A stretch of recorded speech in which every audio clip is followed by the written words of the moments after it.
السلام علیکم ورحمۃ اللہ وبرکاتہ۔ حضرت ابو ہریرہ رضی اللہ تعالیٰ عنہ بیان کرتے ہیں کہ حضور صلی اللہ علیہ وسلم نے فرمایا، اللہ تعالیٰ جس شخص کو مال عطا فرمائے اور پھر وہ شخص اس کی زکوٰۃ ادا نہ کرے تو بروز قیامت اس کے مال کو گنج اژدہا کی صورت میں بنا دیا جائے گا۔ اس کی آنکھوں پر 2 نقطے ہوں گے، اس کو اس کے گلے کا ہار بنا دیا جائے گا، پھر وہ اسے جبڑوں سے پکڑ کر کہے گا، میں تیرا مال ہوں، میں تیرا خزانہ ہوں۔ پھر آپ صلی اللہ علیہ وسلم نے یہ آیت تلاوت فرمائی، وَلَا يَحْسَبَنَّ الَّذِينَ يَبْخَلُونَ بِمَا آتَاهُمُ اللَّهُ مِنْ فَضْلِهِ۔ ترجمہ: جو لوگ بخل کرتے ہیں وہ یہ خیال نہ کریں۔ حضرت جریر بن عبداللہ رضی اللہ تعالیٰ عنہ بیان کرتے ہیں کہ رسول اللہ صلی اللہ علیہ وسلم نے فرمایا، جب کوئی صدقہ وصول کرنے والا تمہارے پاس آئے تو جب وہ تم سے واپس جائے تو اسے تم سے راضی ہونا چاہیے۔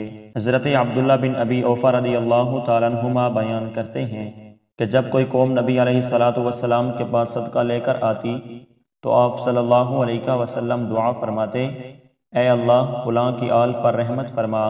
جب میرے والد صدقہ لے کر آپ صلی اللہ علیہ وسلم کی خدمت میں حاضر ہوئے تو آپ صلی اللہ علیہ وسلم نے فرمایا، اے اللہ تعالیٰ ابو اوفا کی آل پر رحمت فرما۔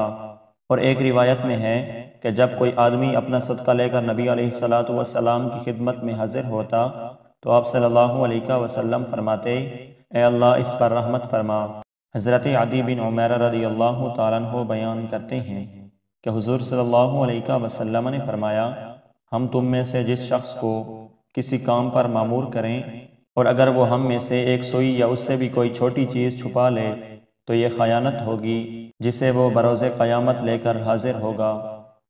حضرت جریر بن عبداللہ رضی اللہ تعالیٰ عنہ بیان کرتے ہیں کہ کچھ اعرابی رسول اللہ صلی اللہ علیہ وسلم کی خدمت میں حاضر ہوئے تو انہوں نے عرض کیا، صدقہ وصول کرنے والے کچھ لوگ ہمارے پاس آتے ہیں تو وہ ہم پر ظلم کرتے ہیں۔ تو حضور صلی اللہ علیہ وسلم نے فرمایا، اپنے صدقہ وصول کرنے والوں کو خوش کرو۔ انہوں نے عرض کیا، اے اللہ کے رسول، خواہ وہ ہم پر ظلم کریں؟ تو آپ صلی اللہ علیہ وسلم نے فرمایا، اپنے صدقہ وصول کرنے والوں کو خوش کرو، خواہ وہ تم پر ظلم بھی کریں۔